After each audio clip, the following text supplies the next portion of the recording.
Surya classes में आपका स्वागत है। आज हम इंग्लिश के बेसिक चीजों में सीखेंगे सब्जेक्ट।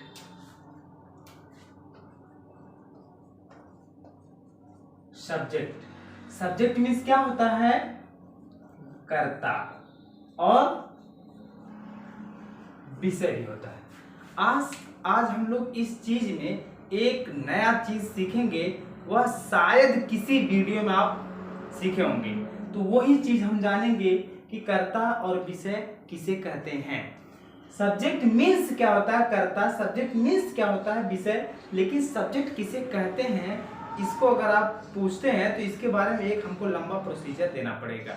तो उसी चीज को जानते हैं। उस चीज को जानते हुए एक आपको हम कोट बता दे रहे हैं, जिसको कहते हैं कि कर्ता ही तो करता है। कर्ता ही तो करता है। ये चीज देखिए, कर्ता ही तो करता है, मतलब करता ही तो कोई भी कार्य करता है। जैसे मान लीजिए मैं कह दिया गोविंद जाइए आप पानी लेके आइए, तो पानी लाने का काम कौन करेंगे? गोविंद। गोविंद क्या हो जाएंगे? कर्ता। रमेश आप इंग्लिश बोलिए, इंग्लिश बोलने का काम कौन करेंगे? रमेश। रमेश क्या हो जाएंगे? कर्ता। इस तरीके से कोई भी व्यक्ति, चाहे मैं कोई काम करता हूँ, चाहे राम कोई काम करते हैं, चाहे सीता कोई काम करती हैं, चाहे मोहन कोई भी व्यक्ति अगर किसी भी कार्य को करते हैं तो वह क्या हो जाते हैं? कर्ता। तो इसीलिए कहा जाता है कर्ता ही तो कोई भी कार्य करता है। तो अब इस तरीके से आप कह सकते हैं कि सिंबल में कह सकते हैं कि किसी भी कार्य को करने वाले को सब्जेक्ट कहते हैं। मतलब किसी भी कार्य को करने वाले को क्या कहते हैं? सब्जेक्ट। सब्जेक्ट रियलिटी में देखिए, जहां भी आप पूरे वीडियो में कहीं भी पाएंगे सब्जेक्ट तो SUP ही हम लिखेंगे। आप लोग अभी से जान जाइए। सब्जेक्ट कितने प्रकार के होते हैं? सब्जेक्ट दो प्रकार के होते हैं। कितने प्रकार के? दो प्रकार के होते हैं। एक होते हैं सिंगुलर और दूसरे होते हैं प्लूरल। प्लूरल सिंगुलर मीन्स होता है एक वचन। क्या होता है? एक वचन।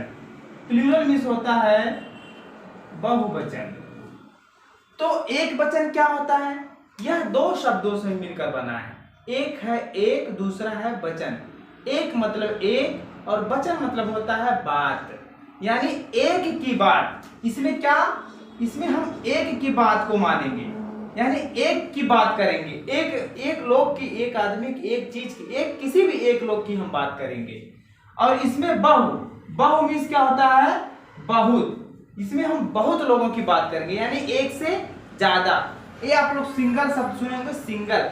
अगर आप लोग मैच खेलते होंगे तो उसमें पाएंगे, जब आप लोग का खेलने का मन बहुत ज्यादा करता है तो आप लास्ट, पहला बार है, लास्ट बार है, तो क्या करते हैं? कहते हैं अबे सिंगल है, सिंगल। क्यों? सिंगल से ही क्या बना है? सिंगुलर। जब सिंगल लेते हैं तो एक रन लेते हैं, वही सिंगल से सिंगुलर मतलब एक, यानी जिसमें एक लोगों की बात कही जाए, जिसको हम कहते हैं एक वचन। ठीक है? तो इसमें कितने लोग रहेंगे? हमेशा इसमें एक ही लोग रहेंगे। देखिए, जैसे आपके हैं he, she, it, this, that, any one name. He means क्या होता है? वह। सी मीन्स क्या होता है? वह। इट मीन्स क्या होता है? वह चाहे यह। दिस मीन्स यह। दैट मीन्स वह। और एनी वन नेम मीन्स होता है कोई एक नाम। ये चीज होता है। अच्छा, अब देखिए कि यहाँ पर ही मीन्स भी हुआ, सी मीन्स भी हुआ, दिट मीन्स भी हुआ और दैट मीन्स भी हुआ। चार तो मीनिंग हुआ कि क्यों? वह की चार मीनिंग है। अगर वो आ जाएगा तो आप क्या लिखेंगे? ही लिखेंगे, सी लिखेंगे, इट लिखेंगे, दैट लिखेंगे। तो जानते हैं इसको डीपली क्या होता है। जो ही होता है वह पुल्लिंग के लिए होता है। किसके लिए? पुल्लिंग, यानी जिसमें आदमी की बोध हो और बच्चों का बोध हो, यानी लड़के का बोध हो, वहां पर आप किसका प्रयोग करेंगे? ही का। और ये सी आपका रहेगा स्त्रीलिंग, जिसमें हम किसी नारी का बोध करते हैं, किसी लड़की का बोध करते हैं, किसी औरत जात का बोध करते हैं, तो उसको हम क्या कहते हैं? सी। वह, जैसे आप कहते हैं कि वह जाता है, जाता है यानी कोई लड़का होगा चाहे कोई आदमी होगा, वहां पर ही लगाएंगे। जाती है तो सी लगाएंगे। और ये देखिए जो इट है वह निर्जीव वस्तु के लिए लगता है, लेकिन आजकल के जमाने में सभी के साथ जो है इट का प्रयोग होने लगा है, लेकिन फिलहाल अभी आप यहाँ पर समझिए कि यह निर्जीव वस्तु के लिए प्रयोग किया जा रहा है। तो ये जो है, जैसे मान लीजिए आप कभी कभार गाड़ी से जाते होंगे तो किसी न किसी बाइक या किसी गाड़ी के पीछे लिखा रहता है ऐसे बना कि इट्स मी। इसका मतलब होता है कि यह मैं हूँ। क्या है? यह मैं। तो इट्स मी मतलब होता है यह मैं हूँ। इसका मतलब बताइए, मैं हूँ तो क्या मेरे अंदर जीव नहीं है, जान नहीं है? तो इसका मतलब आजकल के ज़माने में इट जो सभी के साथ लगता है, लेकिन फिलहाल अभी आप स्टार्टिंग में पढ़िए कि इट मतलब यह वह होता है, लेकिन निर्जीव वस्तु के लिए होता है। दिस मीन्स होता है यह। यह भी किसके लिए होता है? संकेत नजदीक, संकेत नजदीक। और दैट मीन्स होता है संकेत दूर। देख लीजिए, जैसे मान लीजिए आप कहते हैं कि यह एक पेन है, जब तक आप इशारा नहीं करेंगे, संकेत नहीं करेंगे, तब तक आप दिस का प्रयोग नहीं कर सकते हैं। तो आप क्या कहेंगे? यह एक मार्कर है, चाहे कुछ भी कहना, आप पास पेन है आपके पास तो आप कह सकते हैं यह एक पेन है। नजदीक है, एक है, इशारा कर रहे हैं तो क्या कहेंगे? दिस। नजदीक एक चीज के लिए इशारा करते हैं तो दिस का प्रयोग। अगर मान लीजिए यही दूर है तब आप क्या कहेंगे? वह एक मार्कर है। दूर है ना, दूर के लिए क्या करेंगे? दैट का प्रयोग करेंगे। और इशारा जब तक नहीं करेंगे दूर के लिए तब तक आप जो है दैट का प्रयोग नहीं कर सकते हैं। इशारा अगर दूर करते हैं, एक चीज के लिए करते हैं तो दैट का, इशारा नजदीक है, एक चीज के लिए करते हैं तो दिस का प्रयोग करते हैं। और यहाँ पर लिखा है कोई एक नाम, यानी किसी भी एक नाम के लिए आप हमेशा जो ये समझिएगा कि ये सिंगुलर नाउन है, यह सिंगुलर नाउन में यूज होता है। जैसे आप कहते हैं कि राम एक अच्छा राजा है, तो राम जो है एक नाम है और जो है यह एक नाम का बोध कराते हैं, और इसलिए यह सिंगुलर नाउन में आएंगे राम। ठीक है, अब हम पढ़ते हैं प्लूरल में। प्लूरल देखिए क्या है? आई है, वी है, यू है, दे है, दीज है, दोज है, मोर देन वन नेम, ये चीज। आई मीन्स क्या होता है? मैं। वी मीन्स हम होता है, और हम सब भी होता है, और हम लोग भी होता है, ये चीज। यू मतलब क्या होता है? तुम होता है, और आप भी होता है, और आप लोग भी होता है, और आप सब भी होता है, और तुम लोग भी होता है, और तुम सब भी होता है। दे मीन्स क्या होता है? वे सब, वे लोग। दीज मतलब क्या होता है? ये सब, ये लोग। दोज मीन्स क्या होता है? वो सब,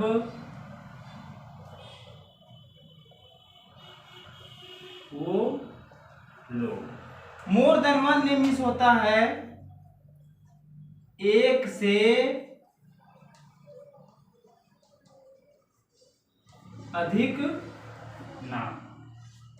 ये चीज देखिए, और मैं एक चीज बता देना चाहता हूं, ये देखिए संकेत नजदीक है, मैं यहां आपका निशान लगा दे रहा हूं, यानी ये जो चीज है ये भी संकेत के लिए होता है। किसके लिए? संकेत। पास कर लीजिए, चाहे नजदीक कर लीजिए, और ये भी चीज जो है संकेत के लिए होता है, लेकिन ये क्या होता है? दूर के लिए होता है। अब देखिए, जब एक चीज यही चीज सेम टू सेम दोनों चीज। जब नजदीक एक चीज रहेगी तब आप क्या करेंगे, आप दिस का प्रयोग करेंगे, और नजदीक एक से ज्यादा चीज रहेंगी और आप इशारा करते हैं तो वहां पर आप दिस का प्रयोग करेंगे। जैसे आप कहते हैं कि यह एक पेन है, तो यहां पर आप कहेंगे this is a pen, this is a marker. जैसे मान लीजिए वहां पर खूब ढेर सारे फ्लैग हैं, झंडे हैं, तो आप कहेंगे कि दोज आर फ्लैग्स, यानी एक से ज्यादा अगर कोई दूर, थोड़ा सा इधर कैमरा आप कर सकते हैं, कैमरा में ये देखिए एक से ज्यादा जो है वहां पर गम है, तो वहां पर आप जो है क्या कहेंगे, दोज आर गम्स, ठीक है। यहाँ पर दोज आर फ्लैग्स। और नजदीक अगर एक चीज है तो दिस इज ए पेन, नजदीक एक से ज्यादा है तो दीज आर पेन्स, दूर एक है तो दैट इज ए पेन, दूर एक से अधिक है तो दोज आर पेन्स। ये चीज आपको जानना है। अब देखिए जो एक नाम है, एनीवन में एक नाम आएगा, जैसे राम एक राजा है, तो राम एक नाम है तो किसमें आ जाएगा, सिंगुलर में। इसमें राम और लक्ष्मण दोनों भाई हैं। अब देखिए राम और लक्ष्मण दो नाम आ गया, तो इसमें क्या कहेंगे, एक से अधिक नाम यानी प्लूरल, ठीक है। अब देखिए अभी तो आपने समझा कि कर्ता किसे कहते हैं। अब मैं आप लोगों को एक सबसे अनोखी चीजें बता रहा हूं कि विषय, अगर आप किसी भी टीचर से पूछेंगे ना कि सर ये विषय का इंग्लिश के क्षेत्र में इसका क्या लिंक है, तो जानते हैं टीचर्स क्या कहेंगे, अरे ऐसी कोई बात नहीं बेटा, बड़े प्रेम से कहेंगे, वो जो सब्जेक्ट होता है ना, जो विषय होता है, इसका मतलब ये होता है कि आप जैसे मैथ ले लिए, फिजिक्स ले लिए, केमिस्ट्री हो गया, ठीक है, ये सब बताएंगे। लेकिन मैं आज आपको बता दूं कि यहाँ विषय से भी इसका लिंक है।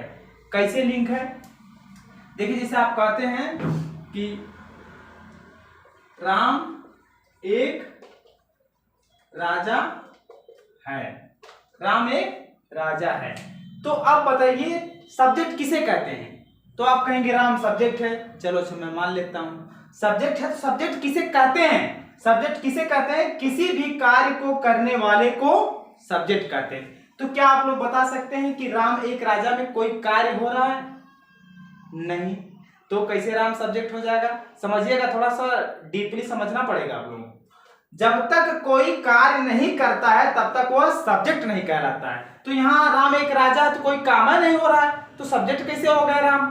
देखिए तो यहाँ पर यह देखा जाएगा कि राजा तो कई लोग का नाम आ सकता है, लेकिन यहाँ पर राजा कौन है, राम है। किसके विषय में बोला जा रहा है, राम के विषय में बोला जा रहा है। किसके विषय में, राम के विषय में। अभी आपने क्या कहा, विषय, आपने यही सुना कि हमने कहा कि राम के विषय में, और विषय मतलब क्या होता है, सब्जेक्ट, इसलिए यहाँ पर राम क्या हो जाएगा, सब्जेक्ट। तो आप कहेंगे चलिए ठीक है, अच्छी बात है। अब ये भी हम कह सकते हैं कि जिसमें एक नाम आता है वो भी सब्जेक्ट होता है, एकदम सही कहेंगे। दूसरा चीज ले लीजिए, जैसे आप कहते हैं कि राम का घर बहुत अच्छा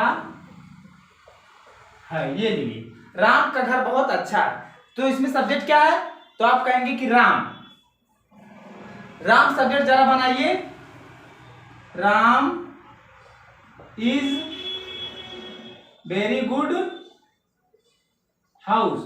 अरे राम सब्जेक्ट तो ऐसे ही लिखेंगे, जैसे इसमें क्या लिख सकते हैं कि राम इज ए किंग, ये लिखेंगे ना, तो राम को यहां ला दी। ठीक उसी तरीके से यहां पे बनाएंगे, Ram is a very good house. अब देखिए कैसा लग रहा है, इसका मतलब क्या होगा, राम बहुत अच्छा घर है, समझ रहे हैं, वेरी गुड। आपको समझ में आ रहा है कि नहीं बात, ये देखिए। अब यहाँ पर आप ऐसे समझेंगे विषय को लेकर कि यहाँ पर घर तो बहुत हैं, लेकिन क्या है, राम का घर बहुत अच्छा है। गांव में बहुत सारे घर होते हैं ना, बहुत अच्छे अच्छे घर होते हैं, लेकिन यहाँ किसके विषय में बात की जा रही है, राम के घर के विषय में। किसके विषय में, राम के घर के विषय में। किसके विषय में, राम के घर के विषय में। तो यहाँ पर आपने क्या कहा, विषय, तो विषय मींस क्या होता है, सब्जेक्ट। अब सब्जेक्ट क्या हो जाएगा, राम का घर। अब आप इंग्लिश बनाएंगे तो आप कहेंगे राम्स होम चाहे हाउस इज वेरी गुड। अब देखिए ये आपका सही होगा।